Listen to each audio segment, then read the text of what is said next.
and good evening. I'm Melisa Idris. Welcome to Consider This. This is the show where we want you to consider and then reconsider what you know of the news of the day. Now, Budget 2024 that was tabled last Friday, the government announced doubling the allocation for the National Scam Response Centre to 20 million ringgit in a bid to combat scam-related crimes. Now, how far might this go in boosting how far might the boost in funding go towards fortifying the nation's defence against cyber threats and online scams?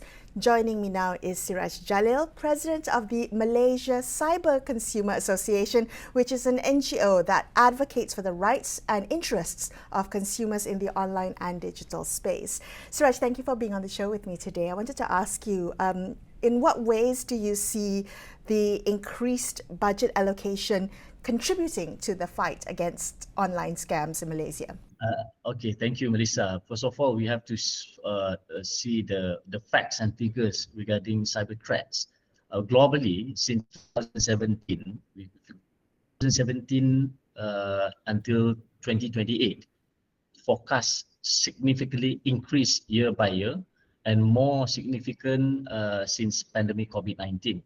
Where the adoption of digital technology and the consumptions of cyberspace keep increasing until now. So by global statistic, estimated until 2028, the loss due to cyber threats exceeding $13 trillion. It's not a small amount of money, $13 trillion. So can you imagine the governments of Malaysia, we even Malaysians as a consumer, as people, we are not excluded from this so-called cyber threats.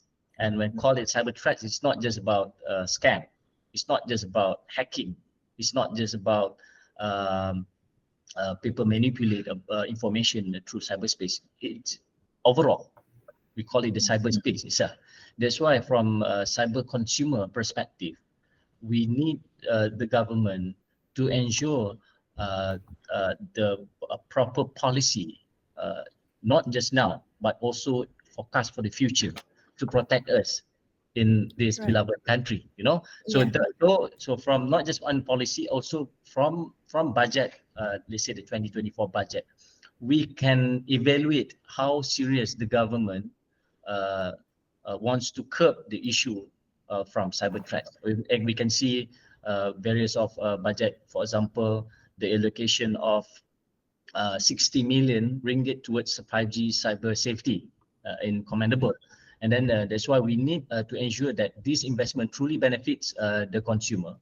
And with increasing reliance on digital technologies, it is imperative, Melissa, that the government ensure this. So I understand. So the idea was to set up the National Scam Response Centre last year. So the government set this up. It was a joint effort between the Anti-Financial Crime Centre, the Police, Bank Negara, MCMC. I think all the different telcos and banks were also involved.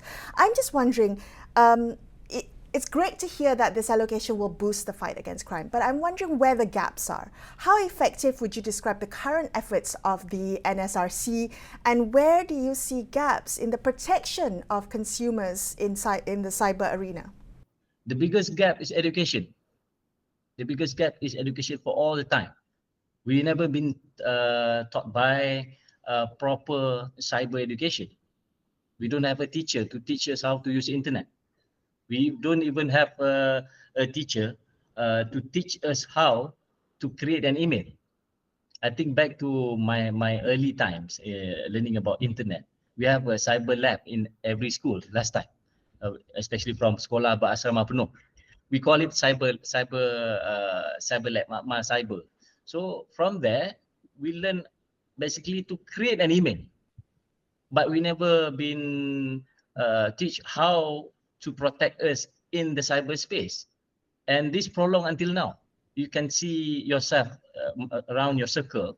We can see the young generation keep on using internet, consume every part of applications through mobile phones, while we don't have any proper education. So you don't care how much you spend for cybersecurity infrastructure, but as far as the people still don't understand, not well educated on how to use proper internet, and then we will keep facing the problems because the criminals keep on evolving, adopting the technologies. Last time we don't have AI. Now the scammer using Chat GPT to create their script to, to scamming people around. So I think the biggest gap that government needs to address is the education. Maybe the increase of budget for Ministry of Education supposedly highlight or address the digital literacy education amongst of kids is a compulsory, because none the kids excluded from consuming internet or cyberspace. Yeah, it's all part of our daily lives. And you're absolutely right. Scams are getting more sophisticated and also more transnational. I'm wondering where you think we need to bolster our defenses. How can our authorities, our legislation, our protection mechanisms for consumers advance at the same pace that technology and scams are also advancing? I believe the government already announced a few months ago regarding cybersecurity bill. And I believe also based on certain information that the bill going to be tabled out soon, maybe by 2024. And I believe if the media, the Astro can get this information correctly from the National Cyber Security Agency, for example, because the bill is very important. For example, cyber security bill table out and being implemented for Malaysian, for example, maybe after that we can see that every single company in Malaysia have to come out with the cyber auditing report, exactly like how we submit our financial report. So by doing this new policy, I believe that every single organization that collecting people's data have their own responsibility to protect our data. Otherwise, they can be punished by the bill, by the act. So cybersecurity is not just about a person. It's not just about the government. It must be combined together, must be cooperated together. The consumer must be well educated. The government must well keep updated with the new policy regarding the new technology. So the industry must come out with responsibility to protect us, because we keep using the products and then we share the information. If there is no responsibility from the targeted organization, for example, our data can be jeopardized, So that's one of you. Yes. So that's a very interesting point, because what often happens, especially in the cases of scams or online scams, and everything from phishing to Macau scams to even malware threats, the blame is often on the victim and the onus is often on the consumer to protect ourselves. But there also needs to be collective responsibility from the government and also industry players. How would you like to see the discourse move away from this kind of victim blaming and putting all the onus on self-protection to a collective responsibility for detection, for recourse or reparation funds, and to deal with the issue in a more collective manner, if you understand what I'm saying? Yeah, understood. That's why it's not a blame game. It's not a blame game that the people blame the government because not protecting the rakyat while they're losing their money, and the government blame the people because keep on not updated with the awareness or education. But for me, it's the collective responsibility. If we as a people, as a rakyat, know our role, and the government understand what to do as a government, so everyone can work very nicely. So it's not a blame game. I totally disagree on this matter. But if someone or organization given responsibility to manage something regarding cybersecurity, but they fail, and yet, yes, the responsibility can also come up with some punishment lah. But the scammer being catched by the enforcement. So the punishment is there because the act or any action can be taken. So towards ahead, for example, that's why from Malaysia Cyber Consumer Association, we always address two major idea or suggestion to the government. Please fasten the bill of cyber security, and second, please make the cyber education or digital literacy is a compulsory amongst of Malaysian young generation, so that we can measure properly, we can come out with the proper forecast or statistic from the understanding, and also not to forget about the budget for about 20 million from the government to University Technology Malaysia, 20 million, because this current government shows that they are very aligned with the current technology, and they can use that to combat to combat cyber threats using the new technology, because the criminal do that. Yeah. They use AI to targeting the people, targeting the new victims, you know.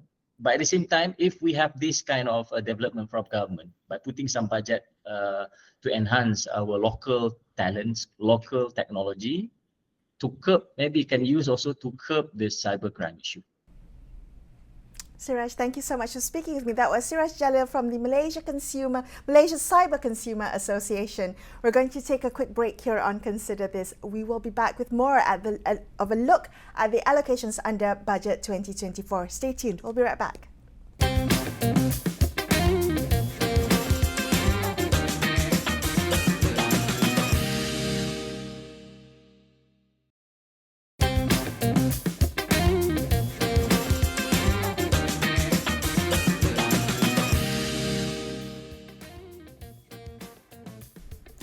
Hi, welcome back to Consider This. I'm Melisa Idris. Prime Minister Anwar Ibrahim announced a wide range of incentives for the tourism industry in Budget 2024 that was tabled last Friday. Now, he announced an overall total of 350 million ringgit to be allocated to promote tourism activities in Malaysia, having declared 2026 as a Visit Malaysia year. Now, the government aims to attract some 26 million foreign tourists and plans to focus on the niche tourism markets of ecotourism, scuba diving, golf, weddings, and medical tourism. Now, will this allocation breathe new life into the post-pandemic tourism industry? Joining me now is Nigel Wong. He is president of the Malaysian Association of Tour and Travel Agents, or MATTA. Nigel, thank you for being on the show today. Can I begin with your overall thoughts on the allocations and the incentives that were announced for the tourism industry under Budget 2024? What did you make of the tabling of budget on last Friday? Sure. Hi, Melissa.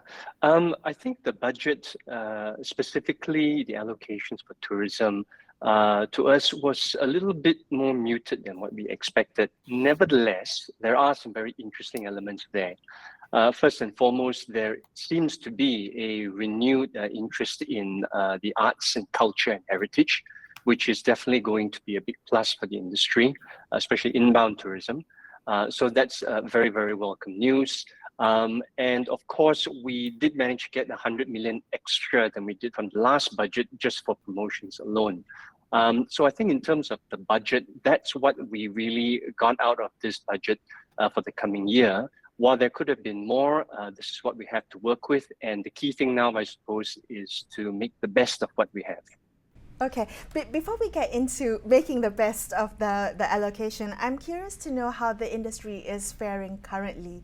How would you describe how the industry is today? How far off are we from the pre-pandemic levels?